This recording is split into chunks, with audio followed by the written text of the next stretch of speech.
Hi guys, and welcome to this video. This one's going to cover what to look for when buying a used chainsaw. Now I've put a list together, but if there's anything that you would add to the list, then feel free to chuck it in the comment section below, and hopefully it'll help other people out. The first thing I've got down is the seller. Have an idea just through conversation, whether it be on the phone or via a message, have an idea as to what sort of person they are. More so than this though, is if the saw is going to be sent to you, how do they want to receive payment? How does the seller want the money? If they request anything other than PayPal goods and services, that should start to ring alarm bells. It's not to say that there is an issue, but if you don't do it like that, if you do it via bank transfer, whether you do it via friends and family, whether you do it via iTunes, gift vouchers, whatever, Bitcoin, chances are far more likely that you're going to get scammed. You're going to give your money, but you actually don't have any form of insurance. Whereas if you pay via goods and services, then you will. So if they never send the saw, you can get your money back. You will not believe how many people are still being scammed. Probably 2 or 3 people a week. So I help out moderating a Facebook group. I see it constantly. Oh, I've paid this money and my saw never arrived. 3 months later, I've been messed around. In the last week, I've had 2 people try and sell me a part that I've been looking for that were both scammers. And one wanted Bitcoin and the other wanted PayPal friends and family. And they made up excuses as to why they can't use PayPal goods and services. The long short of it is there is no excuse. If they don't accept it, move on, no matter how good the deal seems. In fact, my friend Trains was going to buy a saw the other day, and the guy said he had every answer to every question, and he seemed like a genuine bloke. Everything seemed fine, but he wanted payment half up front and then half when he sent the saw. And it's alarm bell straight away. Turned out he was a scammer. The only thing they might say is, PayPal goods and services charges me a fee, and then just offer, I'll pay for it. No problem at all. I'll send you that money. That's not an issue. It will only be a few dollars, maybe $10 if it's it's not going to be much. Don't let them tell you it's going to be a lot. It's not. That's the most important thing whenever you're doing any online buying, which happens a lot nowadays. Make sure it's nothing other than goods and services. And then we look at the saw. We've got the saw in front of us. What are we looking for? I've written down, the first thing I'd check for is new parts. You might think that new parts indicates that, oh great, they've cared for it, they've put new parts on there. But there's always a story behind it. Why are there new parts on the saw? Has the saw had impact damage? Has a tree bashed it? Has it dropped off a vehicle? What's more important though is not necessarily the fact that the part has been replaced, it's what's happened under that. What damage has occurred? Generally, it will be the recoil, it will be the clutch side cover, or it will be the handlebar. Any impact damage, you have a chance of damaging things like the crankcase itself. If there's a crack and it leaks, you're going to have lean symptoms that you're not going to be able to remove.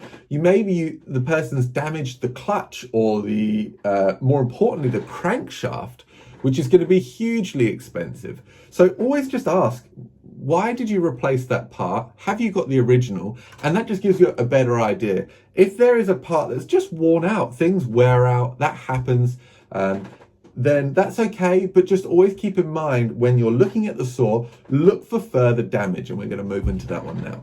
The other thing is aftermarket parts. Are the parts that they've put back onto that saw original? It's very tricky sometimes to know if they are genuine OEM, which stands for original engine manufacturer. There are so many Chinese parts on the market at the moment. They are not the same quality. People seem to think that they're okay, they'll get by, and sometimes yes, they are okay. Besides feeling chintzy and a bit plasticky and flimsy, yeah, they might be okay, but they devalue the saw. Whether you like it or not, they will devalue the saw. It's just the way it is. Some people, maybe they don't mind. That's up to the individual. I can only talk for myself. I won't buy a saw with aftermarket parts. If they put an aftermarket recoil on, what's stopping them from putting an aftermarket piston and cylinder in? That's my interpretation, and that's just my opinion, so that's where we are. The next thing is the general condition. Look at the saw. How does it look like it's been treated? Has it been bashed around? Is there a lot of paint missing? Is there cracks? How are the AV mounts looking? Just generally have a bit of an idea as to how it's been treated, and the life it's lived so far. Then we move on to the muffler. We take the muffler off two-stroke engines because two-stroke engines require oil constantly to be mixed in with the fuel for lubrication. If there is any problem with that amount of oil that's getting, or that fuel oil mix getting to the engine, you can cause a huge amount of problems and expense. And the long and short of it is the saw can still run and the saw can still have good compression, but that doesn't mean that it's still got the value it once had. More often than not, if you've got a score piston, it's going to be hard to start, the compression will be low, and it just won't feel like it's cutting well, or it hasn't got the power that you expect it to have. So we take the muffler off. Now, if someone says to you, no, I don't want you to remove the muffler, and this has happened to me, no, I don't want you to remove the muffler, I know what I've got, so I don't need to prove it to you. You will not believe it, but that was the exact words of the guy, and I said, have a good day, thanks for your time. The muffler, taking the muffler off 9 times out of 10 is less than probably 2 screws, maybe 4, but generally it's 2 screws. And the only one that I've come across so far that is a real pain is the 076 Super. You have to strip the whole darn thing apart to get the muffler. So yeah, that one's slightly different. Most saws it's 2 screws. So let's pull the muffler off and we'll talk about what to look for. Okay, so with the muffler off, the first thing it really does is exposes the cylinder. The cylinder, piston, and crank are the most expensive parts on a chainsaw. And the cylinder, what can happen is if people run them lean, they end up scoring the top end and they need to replace it. This is an opportunity to check to see if this is a genuine or an aftermarket part, whether they've replaced it with the OEM item. Look down here where the 4 mounting bolts are, and either side or between them, you'll either see something like Marley, you'll see possibly a $sign, which is actually technically KS, or just the S for Stihl logo, like this one there. Yeah, it will give you an idea. If this is shiny and new, that's kind of a good indication that it's been replaced. And if you can't see any of that information, proceed with caution, because yes, it could very well be aftermarket. And again, it's just, you've lost all value of the saw. Now we look inside here. Is there a lot of carbon in there? You can see before I got this saw, it was running fairly rich, and there's carbon buildup. Now, carbon in a two-stroke is, it's a normal thing, but actually, if you run your saws tuned correctly, it will be kept to absolute minimum. And what you can see is there's a little bit of carbon in there. Well, actually, there's quite a lot of carbon in there, which I should probably clean out. I should have cleaned that out when I had the cylinder off. I digress. What we're looking at now is the piston, and what we're looking for when we look at the piston is the skirt and what the condition of the skirt is in. Does it have big score lines in it? Is there any chips or damage to the rings? And we're looking at this one now, and you can see the piston is by no means new, but don't forget, of course, this is probably a 50-year-old saw, and there is going to be a bit of wear, but it is genuine, it is OEM, and I would say that the little scratches you can see there, you can see some machine marks, which is a really great sign, but those scratches there, they're probably just little fine particles of carbon that have ended up scratching the piston slightly. Yeah, not ideal, of course, but there's no issue there. It's not a problem. Now, here's a photo. I'll get this from the Stihl service guide. This is what you don't want in your saw.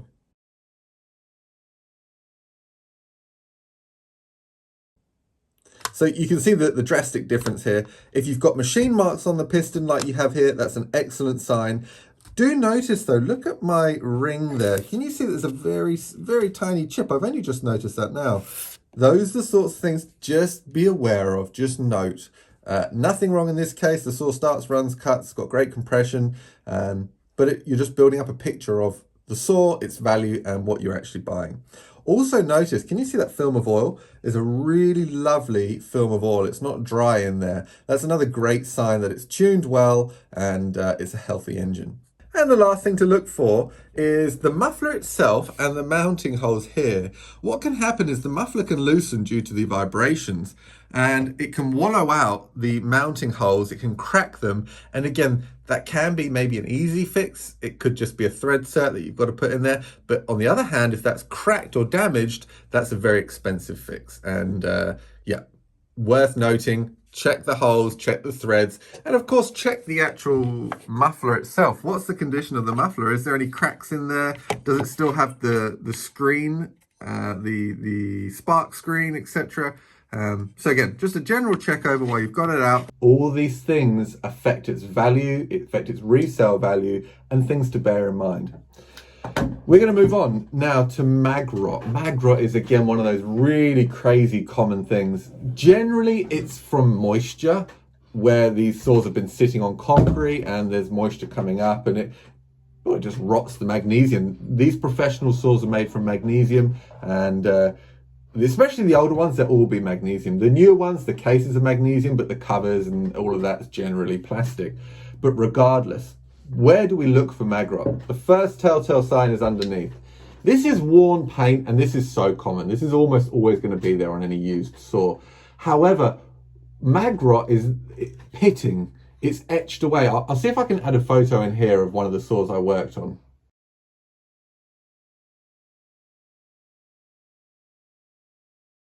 So where do we look for mag rot? Generally underneath, at the front, under the clutch cover, and of the clutch cover itself, generally around where the chain will run. This will be sometimes covered in rot. There will be, in fact, there's rot in here. Where did I say? Look. Let me spin the camera around. So wear like this is very common. That's nothing to concern yourself about really.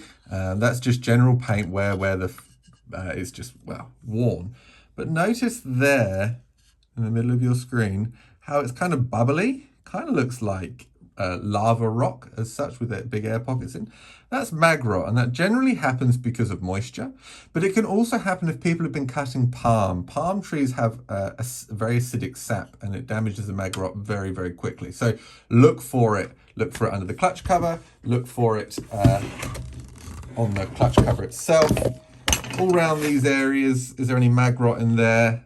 And any mag rot around there. You see there's a tiny bit there. Again, little bits like this, you almost guaranteed to see it on very old saws. It's just part and parcel. But yeah, if there's mag rot on a saw, that should be red flags. I wouldn't generally buy it if it's any worse than kind of what you've just seen here. And now we've got the clutch cover off. It gives us access to, of course, the clutch drum, and most important here is the crankshaft bearing. Simply take hold of the nut itself, not the actual drum, because there is movement in that drum. Lift it up, down, and back and forth, and see if there's any wiggle in there at all. There shouldn't be any. And then, of course, we've got access to the clutch drum itself. What does the sprocket look like? Is it very worn? Is there big teeth marks in here? Let me show you these. So this is an indication as to a very worn clutch drum. You can see the drive links have worn away the teeth of the sprocket, and look, this is very far gone. I'm using it because I can't get a new clutch drum. This is a very old saw, but look, it's not ideal, and that's just one more thing to look at, to think, okay, well, look, I'm getting more of an understanding of this saw. And then pop the cover off for the air filter. So in this case, it's just a single screw. We'll pop that off, and what we're looking for here is what's the condition of the air filter in. Sometimes the old saws came with a mesh filter, and not ideal. That does kind of ring alarm bells. There's going to be quite a bit of wear on the intake skirt of the piston, and that's not a good thing. Here is a perfect example as to an old style mesh filter. For the woods we have out here in Australia, this is just not suitable. So much fine dust and wood chip will get through, and it will just wear your saw out prematurely. That's one thing. The owner can't really help that. I mean, generally for the newer saws, you have a few different options, and you can go for a flocked air filter, far superior. But these old ones, look for the fact that if they're mesh, you've probably got a good idea that there is going to be, on the old saws, there's going to be a bit of wear in there. Not ideal. Can't always be helped. The other thing is the screen damaged? Because that can indicate that it's going to be sucking in chips as well and causing you problems. Or if it is a flocked air filter, is the flocking damaged? Because again, if the flocking is damaged, then you may as well not run the saw with an air filter on at all. It's going to be just as effective or ineffective. Pop it off, takes you a few seconds, really important to check. Have a look. It's going to give you an idea of the intake side of the piston skirt that can be much harder to see through the carbine and the intake manifold itself. And then we move on to the screw positions. Where has the carb been set, or where is the position of the screws on the carb? That will give you an idea as to what is going on. If you're 2-3 turns out, then you're likely looking at either a fuel restriction or an air leak, one of those two. Then pop off the tank caps. Have a look inside the tank. What does it look like? Yeah, there's probably a little bit of debris in there. That's acceptable. It's kind of normal. Expect it. The filter's there for a reason. What we're really looking for, though, is mag rot inside the tank. And then after all this inspection that you've done, it's time to start it up. Again, of course, if they didn't want you to start it, that should be another red flag. There should be no real excuse that you can't start the chainsaw. So I've got it written down here. Does it start well? How does it start? Give it a few pulls on choke. Does it kick over quite easily, or do you have to pull it 10-15 times? In a general condition of a good saw, after 3 or 4 pulls, it should kick. Sometimes they take 6 or 7. That's acceptable. It's no problem at all. And then when you start it, once you've taken it off choke and you've actually got it running, how easy does it start from full choke to taking choke off and starting it? Does it then start and die and you have to go back to choke? Again, just giving you an idea as to the condition or what's going on with the saw or what could be possible problems. And then lastly, how does it idle? Does it load up? Does it lean out? Does it idle really nicely? Does the idle fluctuate? What's the trigger response like? Is there a bog or a burble? Does it go to wide open throttle? Does it miss? Is there anything that sounds a little bit wrong? Is there rattling or knocking? Piston slap maybe?